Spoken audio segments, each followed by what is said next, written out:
What's up mga kasang? Welcome back to my channel.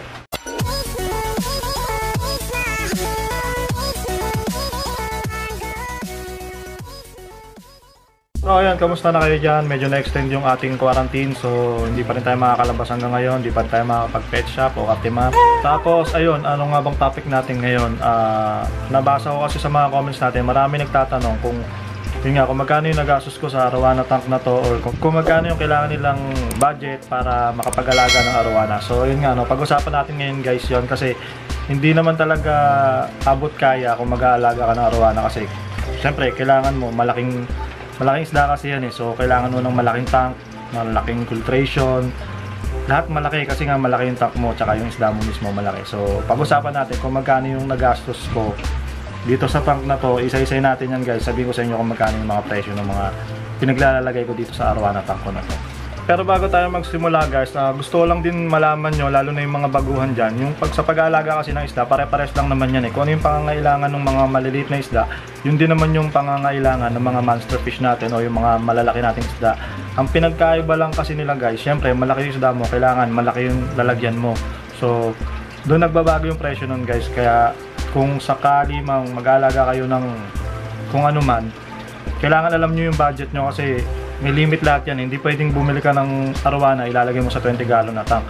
Hindi rin naman okay na bumili ka ng Gapi, ilalagay mo sa 100 gallons eh. So ayun, may mga dapat dyan na binibili. Hindi lahat ng gusto mo pwede mong bilhin, hindi lahat ng gusto mong gawin pwede mong gawin. So yun, may mga rules tayo dyan. So dapat alamin nyo muna yung mga yon, tapos aralin nyo muna lahat bago nyo bilhin yung isang bagay o yung isang gamit o kung yung isang isda. Aralin nyo muna yung mga kailangan nyo bago nyo bilhin, kasi minsan nakakabigla eh, na akala mo 1,000 lang kailangan mo, abutin ka 5,000, yung mga ganong yung mga ganong pangyayari, kasi na yun nga, hindi natin inaasahan na ganong kalaki nga yung kakailanganin mong pera. So ayun guys, simulan na natin.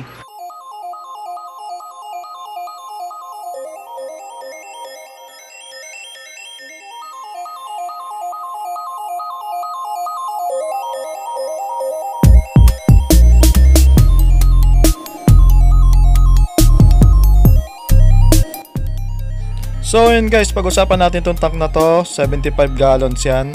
Ngayon naka-dual ako, dual stand, so meron din ako dyan sa baba na 75 gallons din.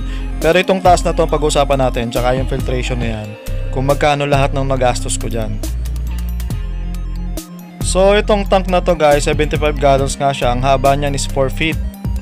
Ang taas niya ay 20 inches, tsaka ang lapad niya is 18 inches. So ang bili ko dito, o paggawa ko dito is 2,000 pesos. Ngayon yung stand ko, dual stand, pag bumili kayo nyan, mga 2,000 pesos yan. Ngayon itong tank sa baba, hindi na natin sama sa computation. Yung stand na yan, 2,000 yan. Tapos yung sump ko naman, itong sa taas, 1,200 yan, 1,200. Doon din sa gumawa ng tank ko, yan din yung gumawa ng sump. So ang haba niyan is 48 inches din, saktong sakto yan para dito sa tank ko din. So yan, nakapatong lang siya dyan. Tapos meron siyang 5 chambers. Dito sa sa likod, nilagyan ko na lang to ng styro para may takip, kasi may malulusutan pa rin. Nilagyan ko pabigat yan, kaya may tubig yan dyan. So yun yung filtration ko, overhead sump. Para naman sa pump, ang gamit ko ito, Sequest 2200. Ang bili ko dito is 600 pesos sa Southside Aquatics. So yun, ang brand niya Sequest 2200 LPH to, sakto na yun sa 75 gallons. Pag akit ng tubig dito, dadaan siya dyan sa mga chamber na yan, tapos babalik, filtered na yung tubig. So yun, ito yung mga filter medias natin. Pakita ko sa inyo. Itong unang-una, ito yung wool. Dito nasasala yung mga dumi. Tapos itong sponge na to sa baba na kulay dilaw, hindi ko alam kung anong tawag dito eh. Pero 100 din nabili ko dyan, tapos yung wool 100 din. So yun, nasasala niya yung mga dumi dyan. Dito sa pangalawang chamber, lava rings, filter media yan. Ang bili ko dyan sa 1 kilo is 160 isang kilo nyan. Mura pa yon, may mas mataas pa doon. Ito namang ring na to, parang porous ring ba to tawag dito, 160 rin ang 1 kilo. Binigay sa akin yan ni Sir Eric ng Southside Aquatics. Yon, shoutout ulit sa iyo Sir Eric, maraming salamat sa iyo at sa iyo lahat galing to. Ito high porous daw to, parang bucky roll siya na maliliit. 180 ang 1 kilo nito sa Southside Aquatics. yun din ang bigay sa akin. Mga discounted yun, tapos dito sa huli wala akong wala nakalagay. Pwede ko pa siyang lagyan pero hindi ko na nilagyan. So yun, yung presyo ko dito discounted yan kasi marami akong binili kay Sir Eric ng Southside Aquatics. Tapos yun sa ilaw, meron ako ditong submersible light, 750 pesos ang bili ko. Hindi ko alam kung anong brand yan kasi Chinese yung nakasulat. Bali 4 feet yan, sakto rin yan dun sa sa tank ko nga na 4 feet din. So yun, 750 bili ko dyan. Ngayon sa background nyo guys, ako kasi nagpagawa ko ng tarpaulin So mga 100 plus yan. Tapos yun, diskarte nyo kung ano yung gusto nyo ilagay na background. Pwedeng paint, pwedeng kartolina, pwede na yun. So more or less sabihin na natin 100 pesos para sa background. Dinagdagan ko rin siya ng aeration. So meron ako ditong Winner Aeolus. Dual pump siya na malakas. So ang bili dito ay 550 para sa ating sponge filter. Tapos ang sponge filter na to, actually hindi ko to binili kasi swap lang to, pero mga 350 ata yan, ganyan. So yan, ganyan yung setup natin dito. Meron pa tong air controller kasi may mga ibang tank din ako na sinuplayan ng hangin. Itong air controller na ganito, mga 150 yan. So ayan yung setup niyan. Nilagyan ko pa siya ng ng sponge. Ito sa baba meron din para pampalinaw din kasi ng tubig ang sponge na yun Tapos yun, kaway-kaway kayo guys. Ito yung mga rancho ko, hindi ko pa nabibreed ulit.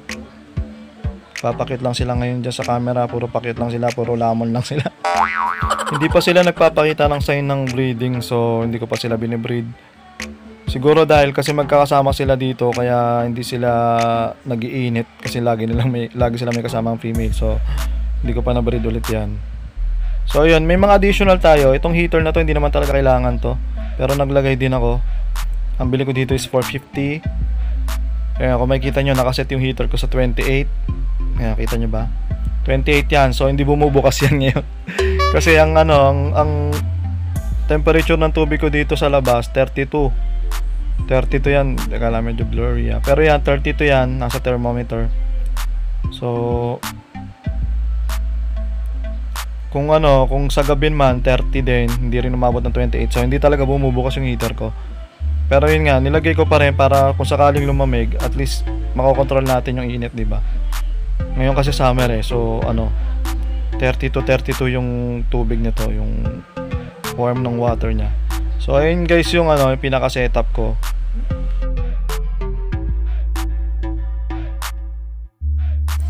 Pag-usapan naman natin guys yung gastos sa isda.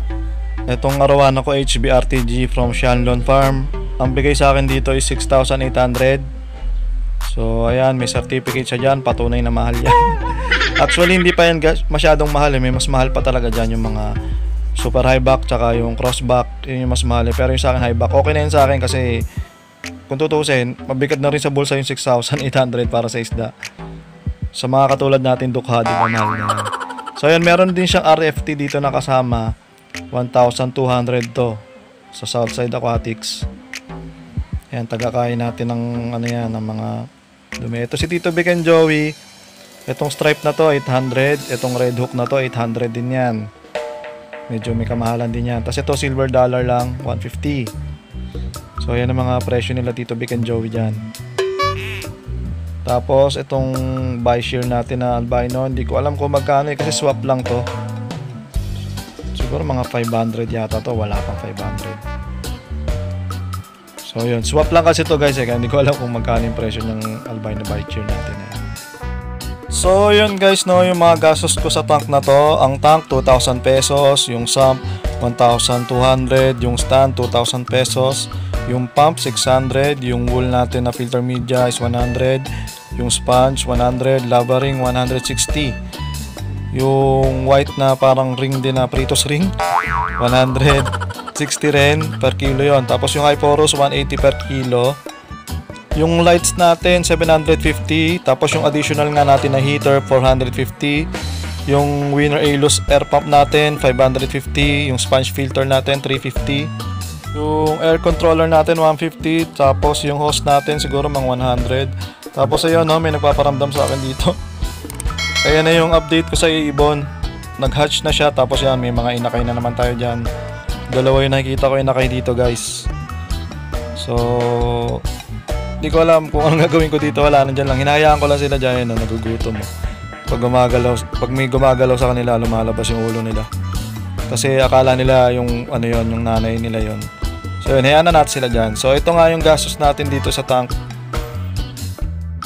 Tapos yun guys, sa mga isda naman, itong HBRTG natin na Arowana ay 6,800. Yung RFT natin ay 1,200. Yung Fasciatus natin 800. Yung Red Hook 800. Yung Silver Dollar is 150. Tapos yung Visor natin, hindi natin alam kung magkano yan. So all in all guys, ito yung mga nagastos ko o nagastos namin kasi meron nga mga sponsors dito. Ito lahat-lahat yon. So, di ba, medyo mabigat yan sa bulsa kung simpleng manggagawa ka lang, medyo mahirapan ka bumili talaga yan. So, ayun guys, kung papasukin nyo yung hobby na to talaga, lalo na itong Arowana, kailangan nyo talaga ng budget guys. Pinakamura pa tong price na yan kasi mas malaki, mas mahal pa dyan. Tapos ayun guys, gusto ko lang magpasalamat doon sa mga tumulong sa akin para sa tank na to, kay Albert Francis Hernandez, kay Akira Lucas, kay Juan Enrico Alvarez, kay Harold Salgado, kay Van Condalor TV, kay Mary Madeleine, kay Haji Kawamoto, kay Henry Ramos, kay Nick Casino, kay Paulo Uy, kay Pedro Advincula Jr. at kay Sir James Pena. Maraming salamat sa inyo. Kung di dahil sa inyo, hindi natin mabubuo itong Arowana tank na to.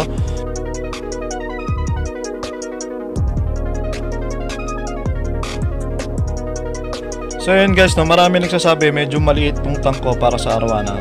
Totoo naman talaga medyo maliit kasi 75 gallons is for ano lang yan, minimum tank requirement lang yan ng Asian Arowana. So Silver Arowana nga alagaan nyo, bitin na bitin talaga yung dito kasi pag lumaki ang Silver Arowana mas mahaba talaga. Itong Asian Arowana kasi hindi masyadong mahaba yan. So pwede pa yan magpalaki dito sa 75 gallons nga na tank. Pero syempre mas maganda kung mas malaki, so mag-iipon na lang ako guys para makapag-upgrade tayo soon. Kasi darating din ang araw, magiging maliit na tong tank na to sa Arowana natin. So kailangan ko talagang paghandaan yun na kahit 150 galos na para sa kanya.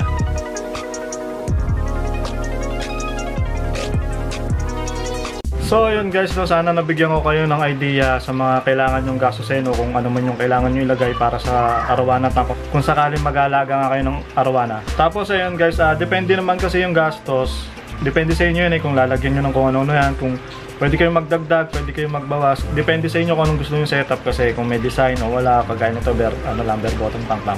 So depende talaga sa inyo lahat yun. Ang inano ko lang sa inyo, ang shinare ko lang naman sa inyo, yung talagang kailangan ng Arowana para mabuhay. So ito minimum tank requirement lang naman talaga tong sa akin. So ayun nga, depende pa rin sa inyo kung paano yung magiging setup nyo.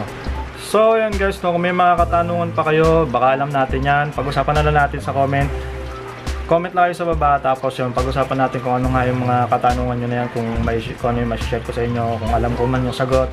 Comment lang kayo guys para doon na lang tayo magkwentuhan. Tapos ayun, sa mga hindi pa nakasubscribe dyan, click nyo lang ang subscribe button at ang notification bell para ma-notify kayo pag nag-upload ako ng mga bago kong videos. Tapos ayun, tapusin ko na ang video na to, pero bago ko tapusin, syempre andito na yung mga shoutouts. Shoutout kay Catalina Laurente ng Hagobiao, Mandaue, Cebu from Butch Laurente. Shoutout kay Jonalyn Atian from Pijap Torres. Sana daw bumalik ka na. Shoutout kay Packet and Friends. Shoutout kay Koya Koy Gapis and Betas from Cebu.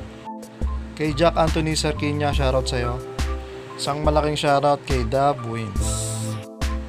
Shoutout sa'yo Ken TV. Maraming salamat kay Nicolette, salamat. Shoutout sa'yo. At kay Christopher John Tonso, shoutout sa'yo dyan. At ayun guys, maraming salamat sa mga nanood. Hanggang sa susunod na video. Fish out. Muntik ko na nga pala makalimutan guys. Nabigyan ko na nga pala ng pangalan tong Arowana na to. Ngayon tatawagin natin siyang Kong. So ayun, bakit nga ba Kong? Kung kilala nyo si Kong TV, kasi isa siya sa pinaka nag-inspire talaga sa akin para mag-vlog. Tsaka siya talaga yung influence ko kaya ginagawa ko tong mga ganito. Siya yung lagi kong pinapanood, kaya kung titignan nyo yung mga vlogs ko, parang ganun din sa kanya. Na ayun nga kasi kahit ano na lang na mangyari, di ba? Na basta naka-record na sa camera.